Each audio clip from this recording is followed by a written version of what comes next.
Hi friends, welcome back to my channel. Friends, ఈ రోజు మనం ఈక్విటీ మ్యూచువల్ ఫండ్స్ గురించి అయితే ఫుల్ క్లారిటీగా అయితే చూద్దాం. ఫ్రెండ్స్, ఎవరైతే ఈక్విటీ మ్యూచువల్ ఫండ్స్లో ఇన్వెస్ట్ చేయాలి అనుకుంటున్నారో వాళ్ళకి ఈ వీడియో అనేది చాలా యూజ్ అవుద్దని చెప్పేసి నేనైతే అనుకుంటున్నాను. లాస్ట్ వీడియోలో మనం ఏం చేసాము అంటే equity mutual funds, debt mutual funds, అలాగే హైబ్రిడ్ మ్యూచువల్ ఫండ్స్ మూడింటి గురించి నార్మల్గా ఇంట్రడక్షన్ అయితే చూసాం అనమాట. ఈరోజు కంప్లీట్గా ఈక్విటీ మ్యూచువల్ ఫండ్స్ గురించి అయితే నేనైతే ఎక్స్ప్లెయిన్ చేస్తాను. ఫ్రెండ్స్, వీడియో అనేది చాలా క్లారిటీగా అయితే వస్తుంది అని చెప్పేసి నేనైతే అనుకుంటున్నాను.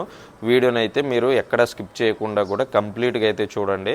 ఒక అవగాహన అయితే మీకైతే వస్తుంది అనమాట. సో వీడియో అయితే చివరి వరకు చూసి మన ఛానల్ కనుక నచ్చి వీడియోస్ కనుక మీకు యూస్ఫుల్గా ఉన్నాయి అనుకుంటే కనుక మన ఛానల్ని అయితే సబ్స్క్రైబ్ చేసి చిన్న లైక్ అయితే ఉండి నాకు కొంచెం సపోర్టివ్గా ఉంటుంది. ఇంకా లేట్ చేయకుండా అయితే టాపిక్లోకి అయితే వెళ్ళిపోదాం. ఫ్రెండ్స్, ఫస్ట్ మనం ఈక్విటీ మ్యూచువల్ ఫండ్స్ గురించి ఫుల్ క్లారిటీగా అయితే చూద్దాం. అసలు ఈక్విటీ మ్యూచువల్ ఫండ్ అంటే ఏంటి అంటే, ఇప్పుడు మనం స్టాక్ మార్కెట్ గురించి మనకి ఏమీ తెలియదు అనమాట. సో మనం స్టాక్ మార్కెట్ గురించి తెలియని వాళ్ళే మ్యాక్సిమం మ్యూచువల్ ఫండ్స్లో ఇన్వెస్ట్ చేస్తూ ఉంటారు. సో మనకంటూ ఒక ఫండ్ మేనేజర్ ఉంటాడు. ఆ ఫండ్ మేనేజర్ ఏం చేస్తాడు అంటే, మనలాగా తెలియని వాళ్ళ దగ్గర అందరి దగ్గర మ్యూచువల్ ఫండ్స్లో డబ్బులు కలెక్ట్ చేసుకొని తను ఏం చేస్తాడు అంటే ఓన్లీ స్టాక్ మార్కెట్లో మాత్రమే ఇన్వెస్ట్ చేస్తాడు.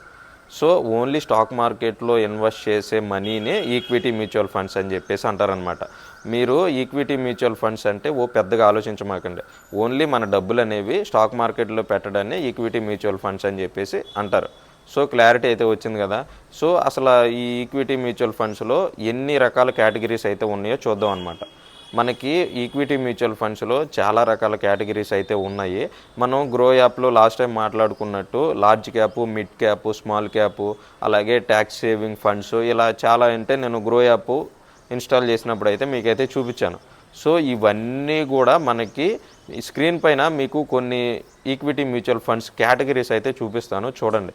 సో ఇవన్నీ కూడా మనకి స్క్రీన్ పైన చూపించిన ఇవన్నీ ఫండ్స్ కూడా ఈక్విటీ కేటగిరీస్ కిందకే వస్తాయి అన్నమాట. సో మనం ఏ ఫండ్ చూస్ చేసుకున్నా మ్యాక్సిమం వీటిల్లోంచే ఈక్విటీకి సంబంధించిన కేటగిరీస్ అయితే వస్తూ ఉంటాయి. మనకి ఈక్విటీలోనే పెట్టాలి, నేను రిస్క్ చేయగలను అనుకున్న వాళ్ళు ఈ ఈక్విటీ ఫండ్స్లో అయితే చూస్ చేసుకోవచ్చు అనమాట. ఎందుకు అంటే రిస్క్ ఫ్యాక్టర్ అనేది ఎక్కువ ఉంటుంది. మనం పెట్టే డబ్బులన్నీ కూడా మనం ఏం చేస్తాము అంటే ఓన్లీ స్టాక్ మార్కెట్లోనే పెడతాం కాబట్టి రిస్క్ అనేది ఎక్కువ ఉంటుంది. మనం చూస్ చేసుకున్న ఫండ్ మేనేజరు మనకి ప్రొఫెషనల్ అయి ఉండొచ్చు, కానీ తను కూడా ఏం చేస్తాడు, ఓన్లీ స్టాక్ మార్కెట్లోనే పెడతాడు కాబట్టి మనం రిస్క్ పడే అవకాశం అయితే ఎక్కువ ఉంటుందన్నమాట.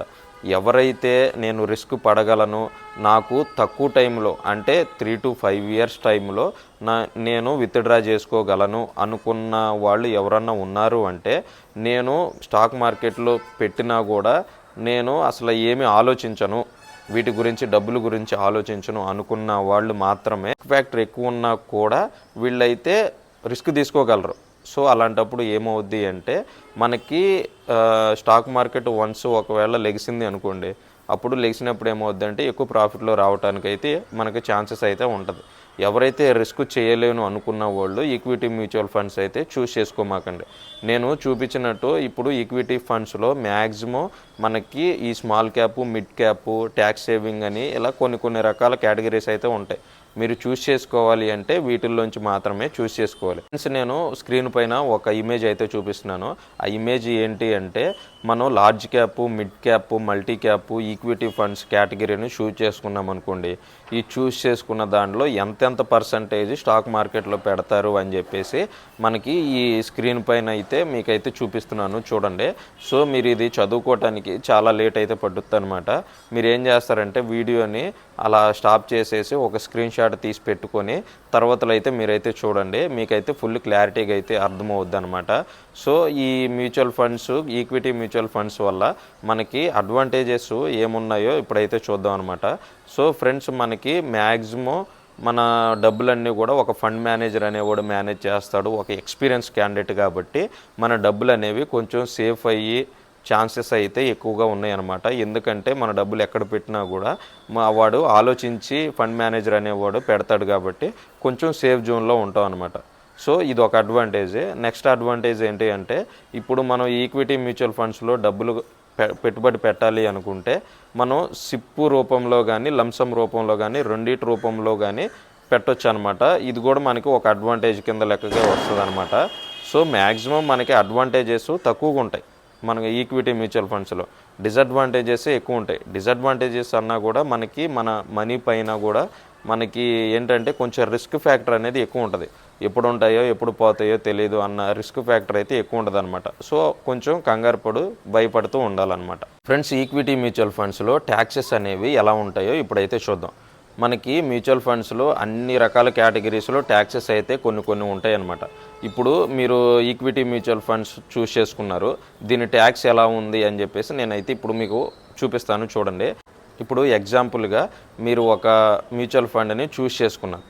ఆ ఫండ్ని మీరు 12 months బిఫోర్ అంటే 1 year లోపు మీరు గనక ఆ మ్యూచువల్ ఫండ్స్లోంచి క్యాన్సిల్ చేసుకున్నారు అనుకోండి, క్యాన్సిల్ చేసుకొని బయటకు వచ్చేసారు అనుకోండి, అప్పుడు దాన్ని ఏమంటారంటే షార్ట్ టర్మ్ క్యాపిటల్ గెయిన్స్ అని చెప్పేసి అంటారనమాట. షార్ట్ టర్మ్ క్యాపిటల్ గెయిన్స్ అంటే ఏంటి అంటే 1 year లోపు మీరు ముందే మనీ అనేది విత్డ్రా చేసుకొని ఆ మ్యూచువల్ ఫండ్స్ని క్యాన్సిల్ చేసుకున్నారు అంటే దాన్ని షార్ట్ టర్మ్ క్యాపిటల్ గెయిన్స్ అని చెప్పేసి అంటారు. సో ఈ షార్ట్ టర్మ్లోనే మనం దాన్ని మొత్తం తీసేయటం కానీ విత్డ్రా చేసేయటం కానీ చేసాం కాబట్టి మనకి ఈ ట్యాక్స్ అనేది అప్ టు 20% వరకు మనం చూస్ చేసుకున్న మ్యూచువల్ ఫండ్ బట్టి 20% వరకు ట్యాక్స్ అనేది పడే అవకాశం అయితే ఉందన్నమాట. సో అర్థమైంది కదా, దీన్ని షార్ట్ టర్మ్ క్యాపిటల్ గెయిన్స్ అని చెప్పేసి పిలుస్తారనమాట.